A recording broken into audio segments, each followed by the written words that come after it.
Welcome to the Always On podcast. I'm your host, Duncan MacPherson. On this podcast, our objective is to enable our audience, high caliber fee-for-service professionals, to always be working on their business and working on themselves personally and professionally. On today's episode, I had a great conversation with Chris Garcia from Ameriprise in Dallas, Texas. And among other things, we talked about what it looks like to be the advisor of the future. If you like this podcast, please like and share and tell your colleagues. And of course, we would love to hear any feedback. Thanks for listening. Hey, welcome back to Always On. I'm Duncan MacPherson with Pareto Systems. And as you know by now, Always On is dedicated to the financial professionals who personify what it means to be relentlessly innovative, client-centered, ambitious, and balanced. And we are very fortunate to have somebody who just is the embodiment of all that in Chris Garcia from Texas. Chris, thanks for being here. Yeah, thanks, Duncan. It's always a pleasure. Yeah, and we've known each other for several years now, and you really do know what it means to work on yourself personally, professionally, work on your business. And everybody listening in can read your bio, get to know you a little bit better behind the scene. But I just right up front, I want to ask, do you remember the eureka moment that you had when you realized that plateau avoidance and self-actualization meant going well beyond just your technical ability and core competency as a financial professional? I do. And Duncan, it really reminds me of one of my first mentors. He, shared with me is that I've constantly got to be adapting, right? If you're not changing, you're going to get stale, right? And your clients will recognize that.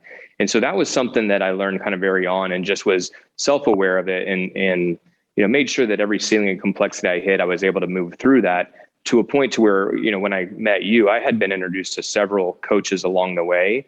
And none of them really aligned with what I needed, right? Because back to your point, I had a lot of it put together. I didn't have it buttoned up as well as it should be. And that's where the eureka moment took place. When you and I first sat down, it was only for 15 minutes, but I recognized very quickly that what your program was all about was exactly what I was missing. And as we started, me and my team realized that we had a few things to get right and ready before we could launch. And so it's been an amazing process, really kind of getting everybody involved from the back end to bring it forward. And it's been, I think, 3 or 4 years. And so we've been on launch now for about 18 months through the pandemic even. And that's really where it has was timely in that sense, because it's all about how we articulate our value to our clients. Well, and that's a big part. And I want to talk about one of the areas where you achieve professional contrast through branding in a minute. But there's no question the last 18 months, starting in 2020 and then to where we are today and beyond, it Darwinian, not in the sense of survival of the fittest, but who can adapt. And you've been constantly adapting, and not that it's been dramatic wholesale changes. There have been tweaks and refinements and optimizations along the way.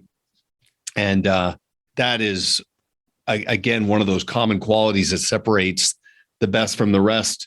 But let's talk about professional contrast. So part of our core in terms of branding is ensuring that clients have an equal appreciation for your people, your practice, and your process. So you've got a very deep bench, credentials. They're good at, everyone's really skilled and good at what they do.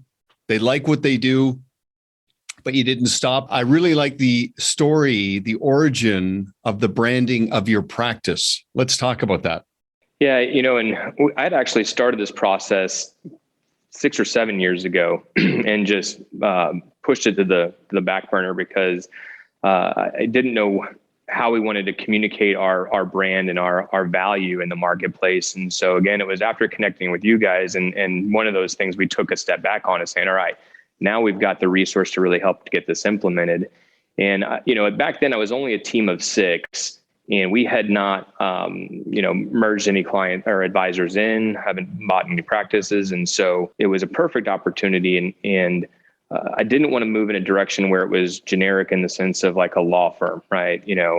Garcia and other advisor and associates, right? So it was really, taking the time and effort to figure out how do we want to launch? How do we want to rebrand, right? Because I think of, Cadillac for that example, right? They had their old crest and logo, and then all of a sudden they've got this new image, and they've kind of, moved up market, if you will, in their brand. So I needed that same kind of lift. And what we'd found is that I was actually walking through a family office in the Dallas area, and was talking with one of the traders who was an ex employee for another advisor, just kind of seeking, to connect over lunch, right? But I said, I want to come and walk through. I want to see the inside of a family office, and the experience I felt was very similar to our office, and that's where I realized that what we do is we are that family office. We just don't work for one family; we work for hundreds of families.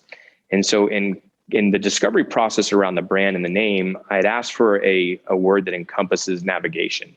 And the marketing team that came back, they came back to me with a word of azimuth, Azimuth, which I had never heard. And as I looked it up, it's a three-dimensional navigational term, right? So if you're a stargazer, it's one of the ways you find an object in the sky. If you're on the ocean, you're finding direction on a three-dimensional plane. I said, that resonates. We give advice and guidance in a panoramic world. But I did a Google search of that and found hundreds of companies with that name in their title. So I said, but it's not unique enough. I don't want somebody looking us up and finding companies all over the place, right? I don't want to be third on that Google search or on the third page of Google, right? And so we changed that azimuth. We chopped off the muth and made it Azimont to make it a family office name, right? Because the family offices that I've seen, there's a lot of Monts in that name, whether it's Fremont or Rosemont Group, right? And that's where it totally aligned. So we are the Azimont Group for you, Mr. and Mrs. Client. We are your family office. We're your family practice.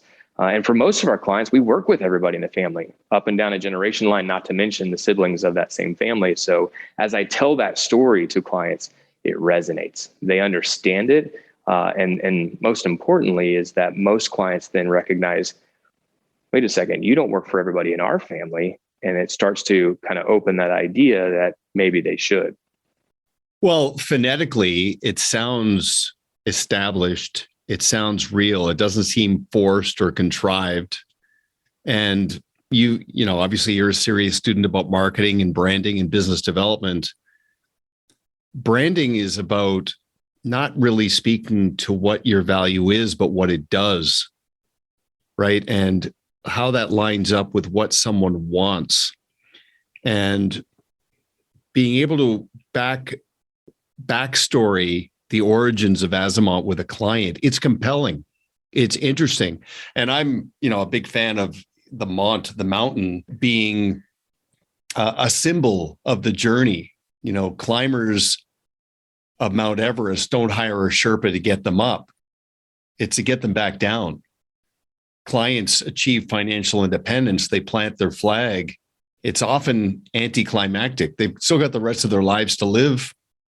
The complexities intensify, with the sandwich reality, and it's kind of symbolizes your value, right? So it's navigational, it's directional.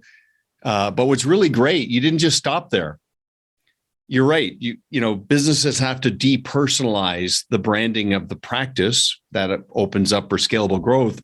But then there's the conversation about the brand within the brand, giving an identity and personality to the process. Okay. So when we work together, I said to you, look, you've got many of the pieces of the puzzle. They're just not put together. Think of bricks and mortar. We came in as the mortar. You had most of the bricks in place, but we just help you build it together.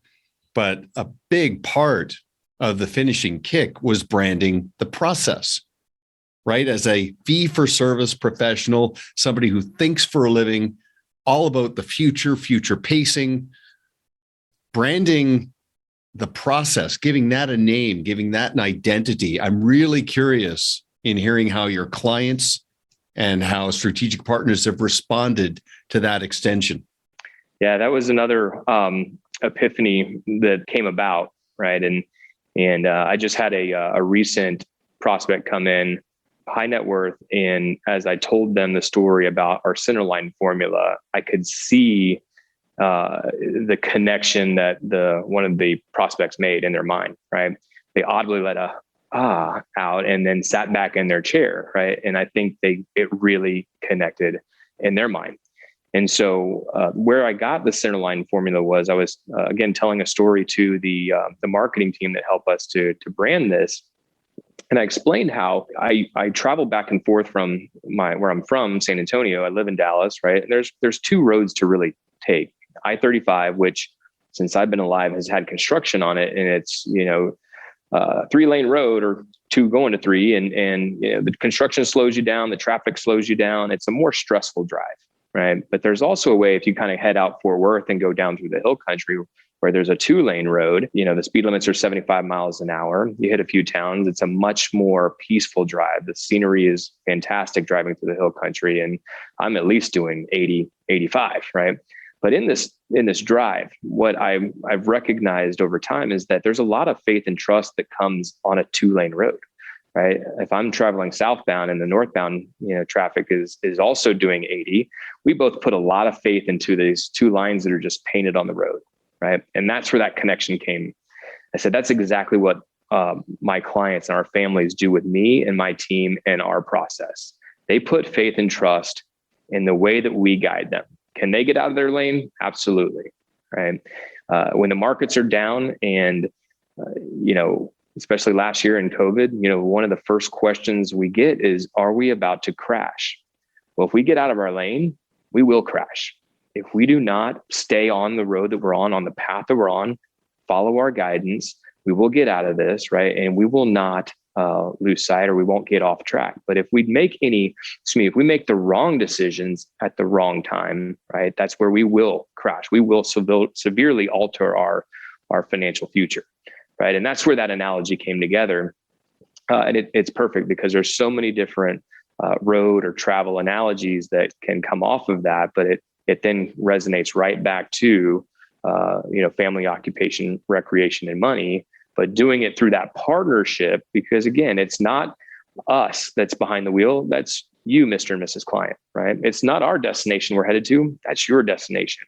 But we're that GPS. We're those lines that are painted on the road for you to help you to get to your destination quickly. Do we want to go down that stressful route of life, down I-35?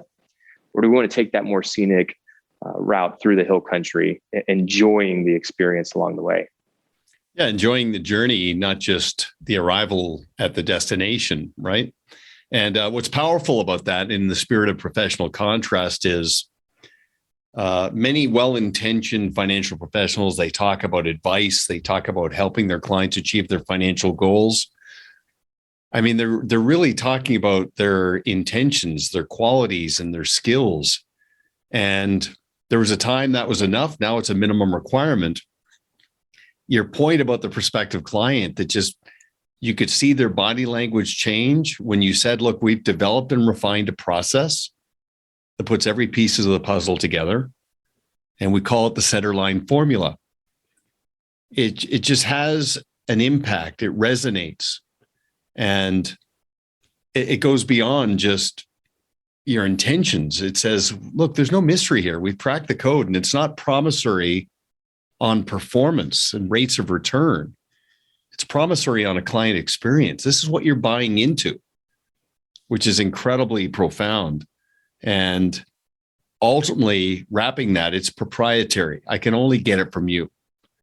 So that brand within a brand is like having the Intel Inside sticker on a computer, right? There's the brand of the practice, there's the brand of the process. Every messenger on your team represents your value consistently with the same messaging. Safe to say? Yeah. And it's, part of the things that you've helped us to develop in that is after a conversation like that, again, with this particular prospect, they have so much going on that I love that puzzle analogy that, I told them, and they were asking for the plan. How quickly can we get the plan? right? And I said, it's not about a plan. It's about a process. Yes, we'll be able to provide you a plan within 30 days, a proposal. But as soon as we print that off, you and I know it's old, right? The data is outdated, right? And so I explained how the process works and brought it back to the journey, back to that road analogy, right? But I explained it in the sense that, if you guys' life is a jigsaw puzzle, right? And if we turn that box over on the table and 1,000 pieces drop out, now imagine we don't have a picture of what this puzzle is supposed to look like, right? But there's all these little pieces that we've got to put together. And what you're going to hire me to do is to help you to put these pieces together, but to understand what that picture needs to look like based upon your vision of your destination, right? And that's how we ended that conversation. I said, I'm sure that you are interviewing other firms, right? I'll ask you when you've made your decision to give me a call, whether that's to move forward with us or not. I'd like to know, right? And what was great is that next morning, I had a UPS box delivered with a jigsaw puzzle of my road analogy, right? The centerline formula in the corner, but it's this picture of this beautiful road through the hill country, right? And it's a handwritten note that said, look, I think we're perfectly aligned to help you guys put your puzzle together. We look forward to working with you. We look forward to hearing back from you. And actually, before they got that puzzle, because we know when it gets delivered, right? They had already called and said, hey, we're moving forward with you guys. So, but again, having that kind of those stories to tell, how to articulate your value through stories that resonate, and then the branding to back that up, and then even all the way down into having the puzzle ready to go, sitting on a shelf to say, hey team, let's put that in the mail. Let's get it on their doorstep tomorrow. That's great. I love specific examples of not just results, but positive feedback. And I want to come back to the formula for a second, because when you give your process a name and you call it a process, a system, a solution, a method, it's all encompassing, it's panoramic. But the thing about formula, when you say you've got a formula, I mean, it implies it's like a recipe, right? We know how this is going to go. When you say that a plan is important, but it's part of the process, you're activating the sense that, look, the velocity of your life, the trajectory of your life has to be process driven. The plan is important. But you're right. I mean, as life unfolds, needs evolve, the plan can become obsolete. We can update it, but the process encompasses everything we do. And then helping a client understand that there's parts of the process that aren't relevant to them yet, but we're so far in front of their evolving needs. So clients continue to respond favorably. When you meet with a prospective client and you trying to activate that contrast where they compare and contrast you to their soon-to-be former advisor or anybody else that they're vetting, how have they been responding to the centerline formula? Yeah, that's a great question. And this particular story I'm talking about that was just a few weeks ago, the origin of that is as a magazine that I advertise in. That's just a kind of a neighborhood magazine. So I don't know them, right? They don't know any of my clients, right? So it's somebody brand new to us. Most of the families we sit down with are coming from advocates, right? Other families, right? That already work with us and have been working with us for a long time. And so again, they've known me before the brand was launched, right? And so now they've got a way to articulate to their friends, families, and coworkers even, that on how we work with them, and it gives them the tools to describe us, so that when they come in, it's not a sales pitch, right? It's more of, this is how we're going to start the process, right? This is what you can expect. This is the team, right? And this is where we'll be in 3 months, 6 months, 12 months, and then beyond, right? And so it's interesting when I have these clients that come in where it is, I've got to, be on, right? Always on, right? For those that don't know the brand already and don't have that familiarity, right? Through an advocate. So So that's an interesting learning. And honestly, we're getting a lot more of those call-ins, right? People calling in on the website. I had somebody call in that was a referral. And then by the end of the meeting, they said, how do you know so-and-so? And I said, I'm asking you the same question. I don't know the person that has referred you. They don't work with us, right? So it's now like, how did we connect with each other? And they wanted to go back to them, and they asked for a client of mine that they could talk to get a testimonial from. And I found somebody that works at their company. But my point there is that it's interesting as we're starting to get to that level of people doing the work for us and bringing us people, even if it's not somebody that's currently connected with us. It's interesting how those conversations are different from someone who doesn't know us compared to somebody that's coming from a recommendation of a client. Well, and the beauty of them being predisposed in advance of meeting you is never do you need to feel compelled to try to convince them to become a client, right? They want to believe, they've heard good things or they've read good things. They've done some initial due diligence about you in advance, and they're just looking for validation. And, they want to come to their own conclusions. Have you ever had somebody during your initial meeting as part of your fit process interrupt you and say, you know what, Chris, I've heard enough. I just want to get started? Yes, that has happened. And says, you know what do we need to do? Like we're ready. And I've had it happen at the beginning of the meeting, right? And of course, the starting point is really just give more of my background. But as soon as we start getting in the process, they're telling me, hey, you don't even have to go through the rest of this. We're ready to go. Right. And it's an amazing experience. Well, in business, the law of attraction basically means you're not trying to convince them. They're trying to convince you. And sometimes they'll try to close you, say, look, I just want to get started. What do we need to do? That's a very, very powerful validator. One thing that's common with the proverbial 25-year overnight success story is that a lot of people on the outside assume that it's all been easy, friction-free. Have you had some adversity you've had to deal with and overcome? Markets are challenging, right? I've been through two, major recessions. I even got my start prior as an advisor through the .com bubble, and so learning how to navigate that is certainly a challenge, and that's something we all deal with. There's been, staff issues, finding the right people, right? Those can be challenges as well. And I kind of say this as, when I got my start, I was seeing people around me having those really quick successes. And I never had one of those quick successes, right?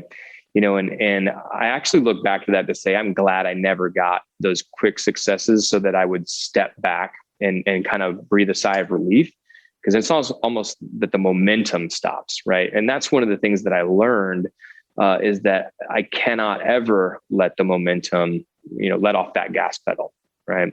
Because in this business, you're either growing or you're dying. You're never staying the same, right? But that's what's allowed me to make it through any of those challenges that I've ever had, is making sure that the momentum is always there, right? And to me, the momentum, because I don't do much from a marketing standpoint, it's really service to clients, right? Is what are we doing through challenging times in the markets to be proactive, right? We need to be reaching out before our clients are reaching in, with concerns or questions, right? And that's really the momentum that keeps, I think, this operation headed in the right direction. That's a great mindset. And you're right. I mean, it's generally brokers that are the shooting stars, right? They come out of the gates. Somewhat misleading though, because again, they're not really building anything. They're transacting. There's a fixation on products and pricing and performance. And it's the consultants that are the steady burner, and the incrementalism, right? Those force multipliers start to really combine. And what I'm really interested in talking about, because you mentioned the family office, the multifamily office.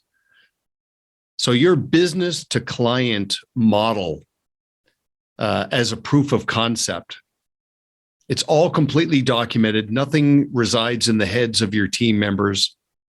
Everything's completely process driven. The rule of three has been embraced fully and completely. Give me an example of a prospective client that has reacted or said something to you where it just goes so far beyond the fact that, look, I trust you. I mean, where they really zero in on the things that make you different. Yeah, it's that's a good question. From a prospective client, right? I'd have to be this one most recently. I just kind of told the story on where I could see that concept being recognized in their mind, where it's kind of it's almost like they were leaning forward, right? And as soon as it connected, they kind of pulled back in their seat, right? They dropped their guard a little bit, right? They say, you know what, we are in the right place, right? And even I've had a client who just, recently retired, and he shared a story with me that, from our first meeting, right, which would have been, back in 2006 or 8, somewhere around that time frame. But he, shared with me, what I had told him then. And now this would have been completely unvarnished back then, but he said, it's a process of we're going to get you to retirement, right? And he was a long ways out.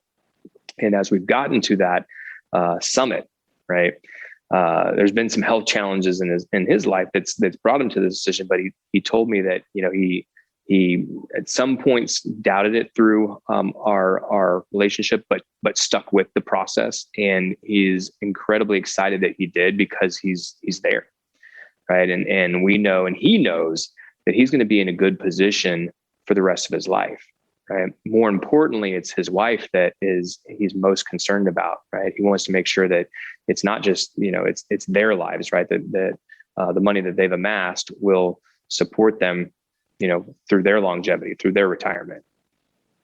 So they're mirroring it back on you in terms of actually validating back the fact that they feel a sense of zen because of the process.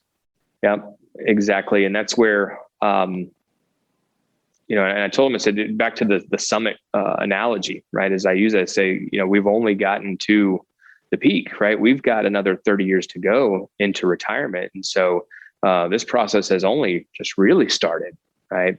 But I feel confident based on the things that we've worked on, right? And there's, it's helping you guys to save. It's helping you guys to, stay the course through thick and thin.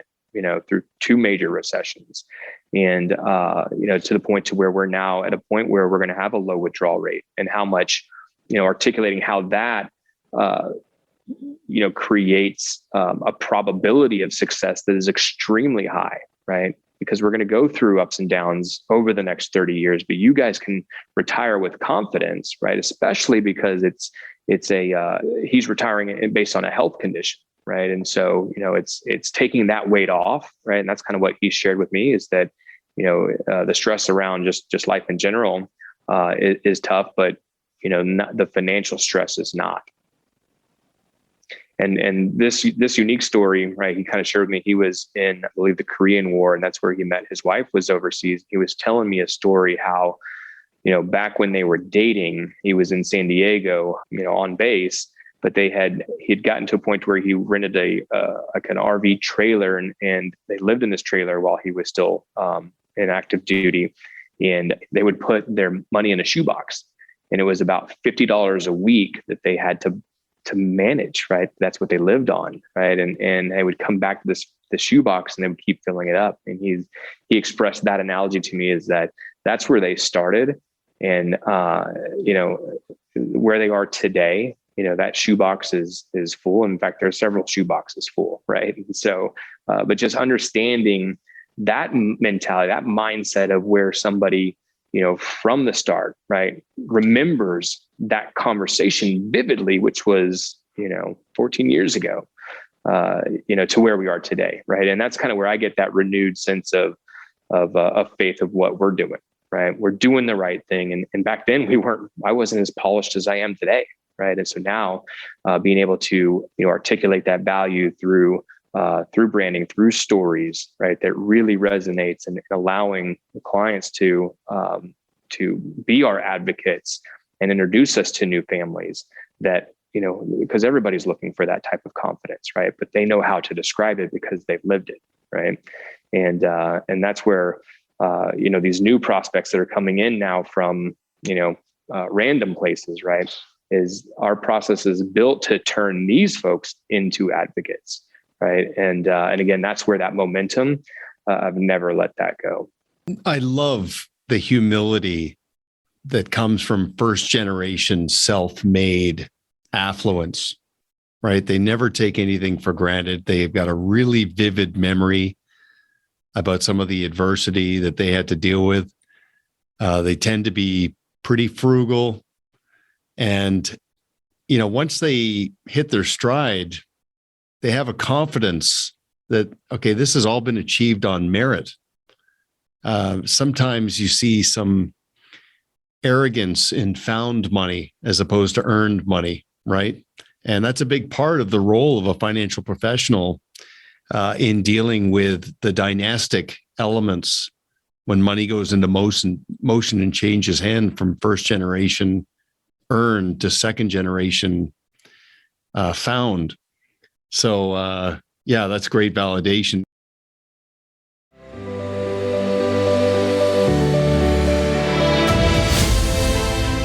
To position yourself as a subject matter expert while efficiently creating professional contrast in the eyes of your prospective clients, strategic partners, and ideal clients, deploy a podcasting initiative using the turnkey process developed by Proudmouth. Learn more at proudmouth.com.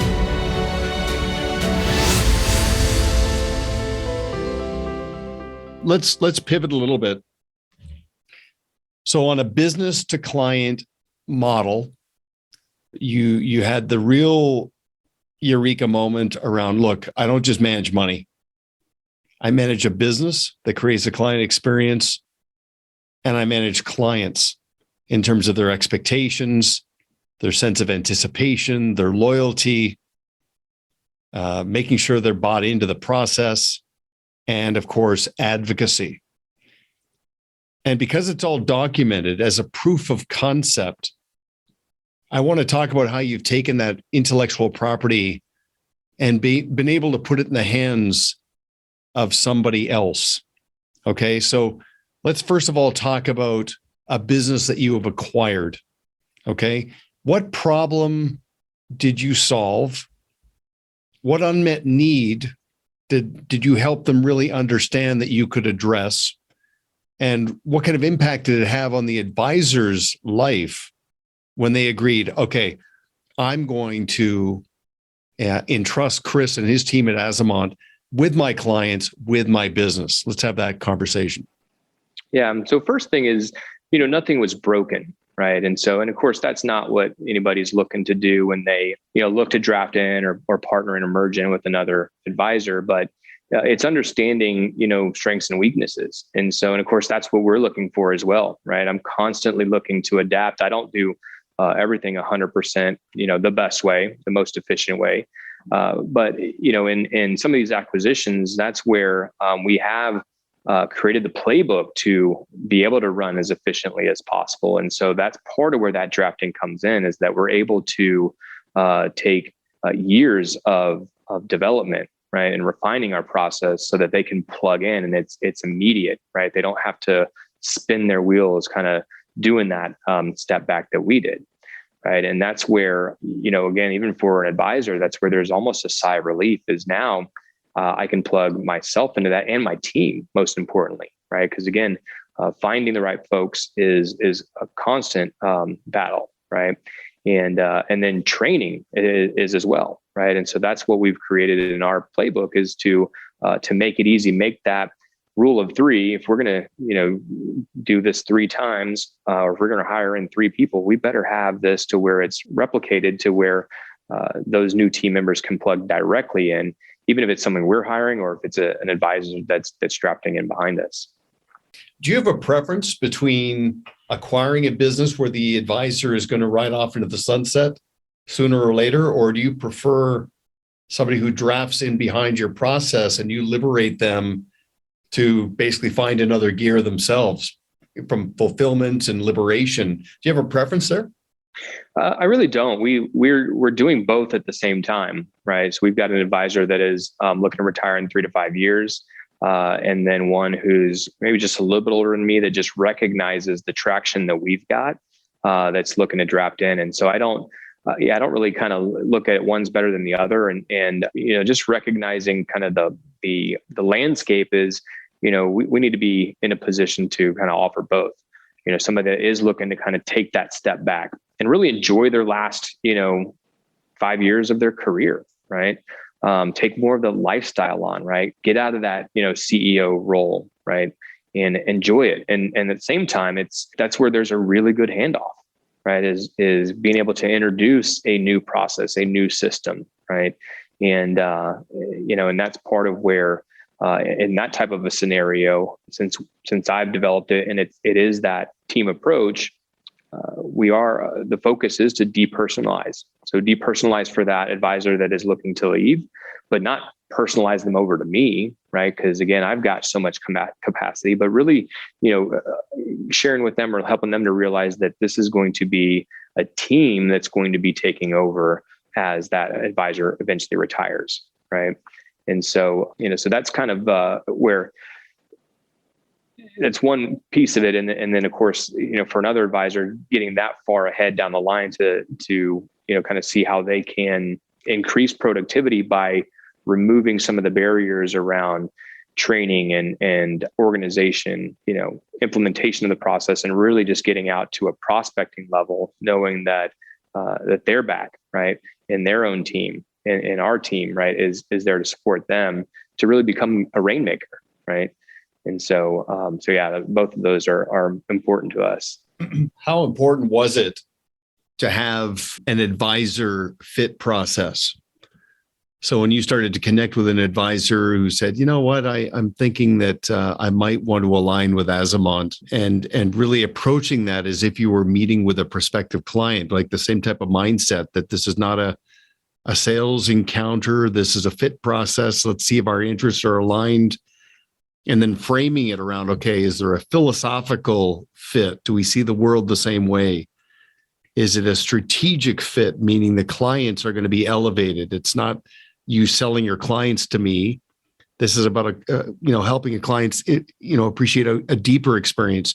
And then the practical being, this is a meaningful liquidity event where everybody benefits. I mean, how meaningful has that been as opposed to just buying a business?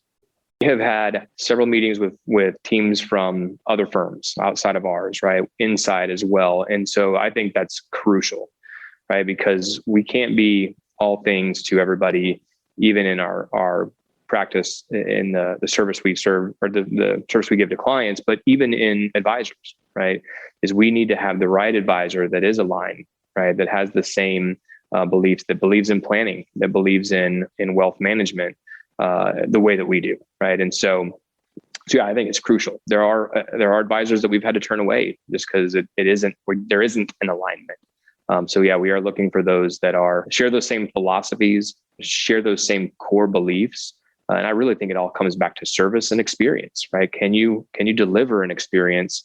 And again, as we elevate the way that you deliver that experience, right, is it going to be received as well as it has been within our practice?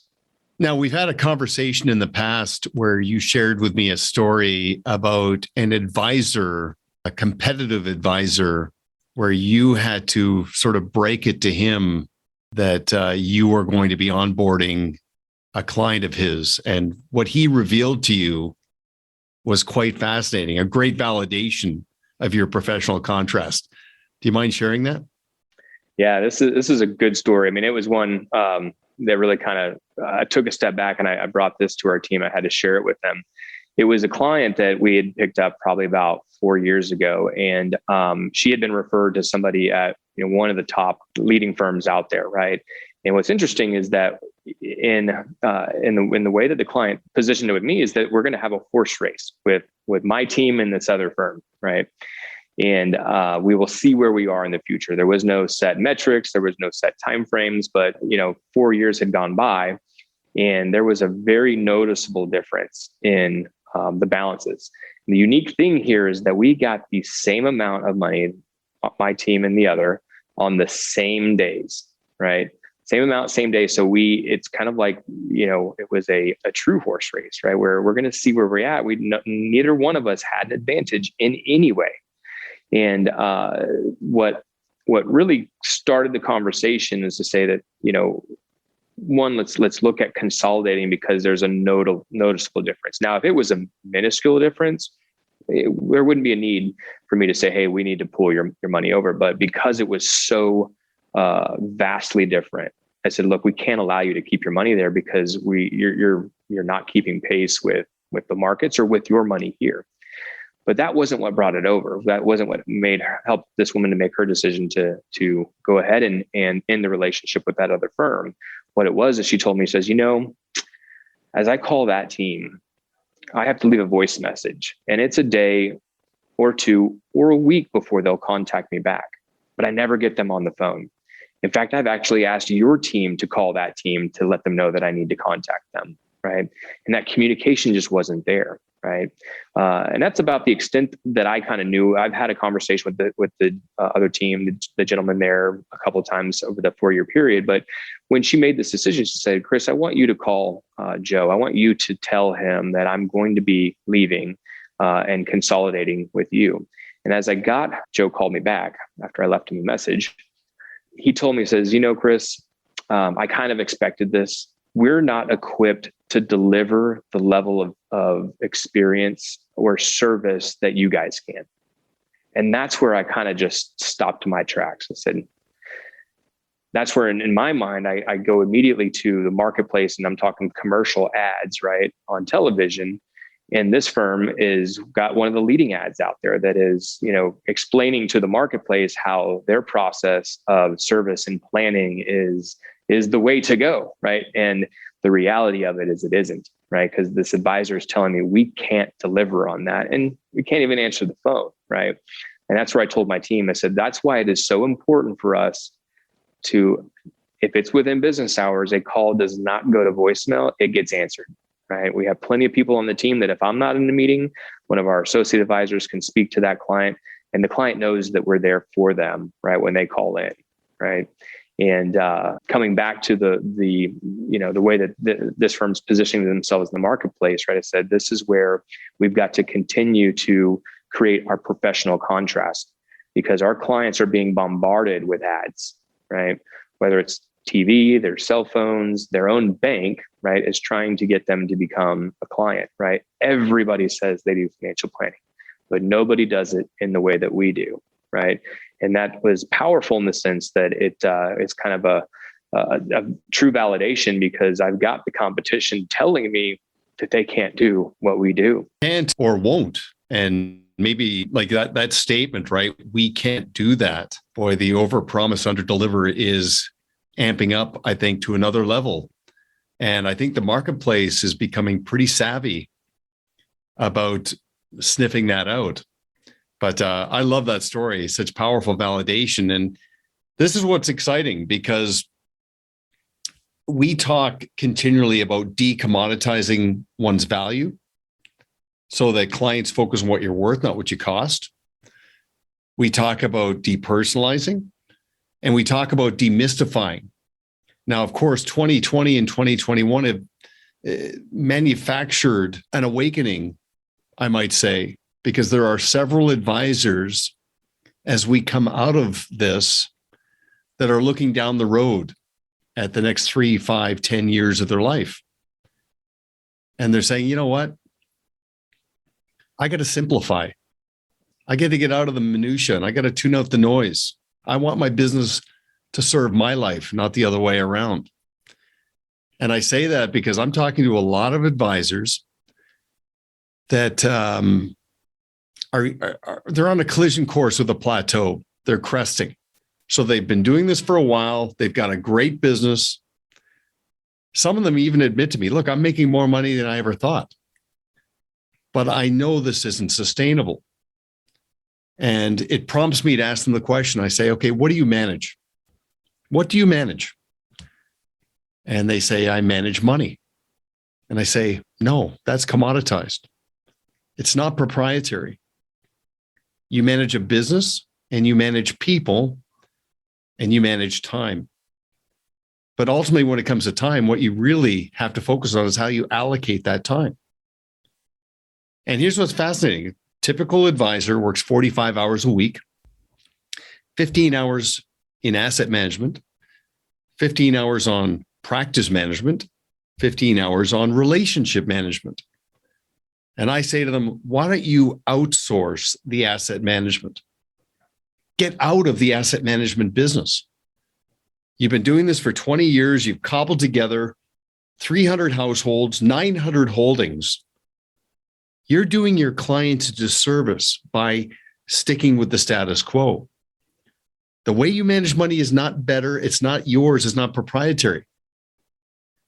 So the B2B dynamic that somebody could consider is, what does it look like for that advisor if they were to outsource asset management to you and your models and your platforms and your process, and then you in turn gave them your way, your proprietary way to managing their enterprise and amplifying their enterprise value, and to managing their clients to insulate them from competitive factors, capture money in motion, and attract a higher quality and quantity of referrals. I mean, you're capable of that. What does that look like? Yeah, I mean, the first part of it is just being aware and recognizing that, I needed to build that process. And to build that process, I needed the education, right? So I went and got a degree or a certification in asset allocation, right?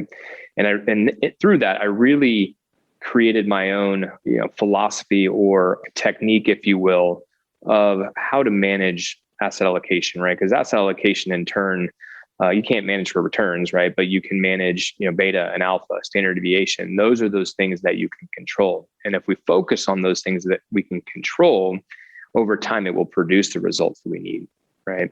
But understanding that is, I needed to have a process built that's going to allow me to create that performance that's going to stand up in the marketplace, right? And going back to getting that education was crucial and key, right? So that within Ameriprise, we've launched the discretionary platform. And so that's what's allowed this to kind of take another step forward. Now, that discretionary platform was launched back in 2011. So I'm hitting my 10th year in that program. And that's where it has allowed us to take that commoditized portion of the industry and really kind of put it aside in the sense that we've got a process built around it so that, we know how to deliver advice and guidance around wealth management. Well, back to your story, the horse race story. Obviously, the performance was distinctly different, but that's not necessarily what tipped her over. It was the fact that, yes, you've got the goods, but it's also the client experience combined. So your technical ability, you take that very seriously, but you've made that process driven. Like the art and science of the advisor of the future is, I've got the technical ability. I just don't stop there. I focus on what's proprietary. I run my business like a business. And what I like to say to anybody who will listen is, look, every investment of effort you make on your business, you are slamming money in the bank. It's like forced savings. Pay yourself first by driving your enterprise value. So if I'm an advisor and I'm looking down the road and I'm saying, oh, look, I want to get out in front of any plateau. I want to rejuvenate myself. Basically, what you're saying is not only could I adopt your process around asset management and all of those dynamics, I could also adopt the Azimont way and the centerline formula and rejuvenate my clients, create more advocacy, and drive my enterprise value. Absolutely. And a lot of it then from a conversational piece with clients isn't around performance, nor do they question it, even though, again, we don't perform, at the top every quarter or every month. It's not a question, because our clients know that the process is there that's going to deliver the results that they need to stay on track, right? And it allows the conversation then to shift into more of what their true concerns are, right?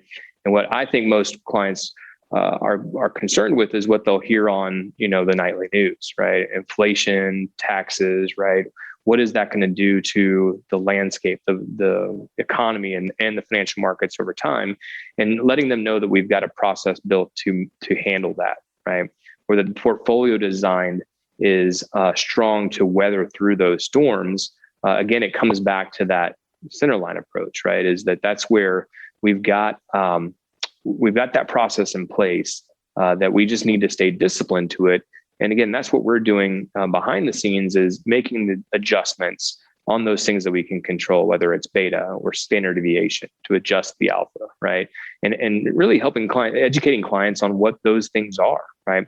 I'll tell you, as we kind of spend our time in the modern portfolio theory statistics with clients and comparing that with other firms, it's only been within the last year or so that I've seen a portfolio that lines up in terms of alpha, based on the beta and with what we do, right? And I told this client, I said, this is where you are is a good spot, right? And so, whether you want to bring money over here and consolidate, because again, it was another kind of where they've got money here and they've got money there.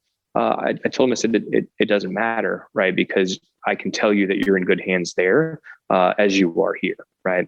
Now, again, that client decided to consolidate because, again, I think it comes back to service. But that's kind of, I think, the point that you're making, Duncan, is that as you put the right process around wealth management, to not spend time on it, right?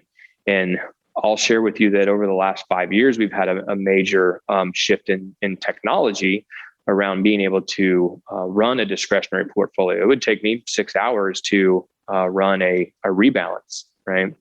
Which is basically all day. To now, we've got that built within our team and on multiple advisors, of course, right? To be able to do trading in about 20 minutes. And so if we're going to run a major rebalance, maybe it takes us about 30 minutes. So even us, we've got that down to where it doesn't take much time out of the week in the friction, if you will, of just trading accounts, to where we can spend more time on the allocation, the philosophy behind what we're doing, and do we need to make adjustments there? The quantitative, clients are going to take a look. It matters. But the qualitative is how they feel. And your process, the centerline formula, it's like noise canceling headphones. They can tune out the noise and focus on what matters to them vis-a-vis form, and focus on what can be controlled. And ultimately, it's like a mid-course correction. Okay, we'll make adjustments, but they're connected to your people, your practice, and your process. That's a profound insulator from all the noise, because obviously that velocity is picked up dramatically. Okay, so if you're an advisor listening in and you want to work on your business, work on yourself personally and professionally, and I'm assuming you're the consummate planner, planning your own future, I would encourage you to have a conversation with Chris. If you're thinking about, okay, maybe I want to sell my business down the road, have a conversation with Chris. If you're thinking you want to minimize hassle factor, get out of the minutia and adopt his process to liberate yourself, have a conversation with Chris. We'll provide all the contact details. And a great way to test the waters is take a look at his models. And maybe if you get out of the wealth management business and go deeper into what's proprietary, your business, your clients, you'll find another gear in productivity. You'll drive your enterprise value. Chris, I mean, most financial advisors you interact with, their business is probably their most significant asset, right? So let's drive that multiplier further. So, Chris, I just want to thank you very much for your time, for your insight. I know we're going to do this again. Any books that you've read that really had a profound impact? Yeah, most recently, reality-based leadership was very insightful, and just one for an understanding for me, but even in leading others, right, is helping to identify what reality is, what your own story is, and that's kind of what the first part of that book is all about. And yeah, so reality-based leadership, I would say, is a good one. Not only for yourself, but in leading your team, leading your clients, even. And then I've got Traction on my desk that just arrived there this week. So that's the next one that I'm going to be picking up. It was about 26 or 27 years ago, I think, where I saw Norman Schwarzkopf speak in Dallas, Texas. And he said, when it comes to leadership, people always follow character first, strategy second. And I've known you for a long time. I know you are an equal combination of both. And that's why you're enjoying all of your success. And your team is incredible. And your clients are in very good hands. So I just want to say thank you very much. I'm looking forward to doing this again. But in the meantime, I appreciate you making the time for us. Sure. Thanks to you, Duncan. Thank you for listening to Always On with Duncan MacPherson, where our objective is to enable professionals to always be working on their business and on themselves. Want to learn more about Duncan and his team? Visit ParetoSystems.com. Don't forget to click the follow button below to be notified when new episodes become available. The information covered and posted represents the views and opinions of the hosts and/or guests and does not necessarily represent the views or opinions of Pareto Systems. The content has been made available for informational and educational purposes only.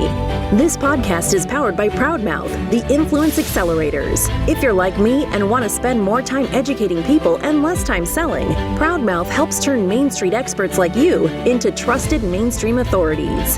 They will help amplify your influence over a growing audience of magnetically attracted fans. Visit proudmouth.com to learn more.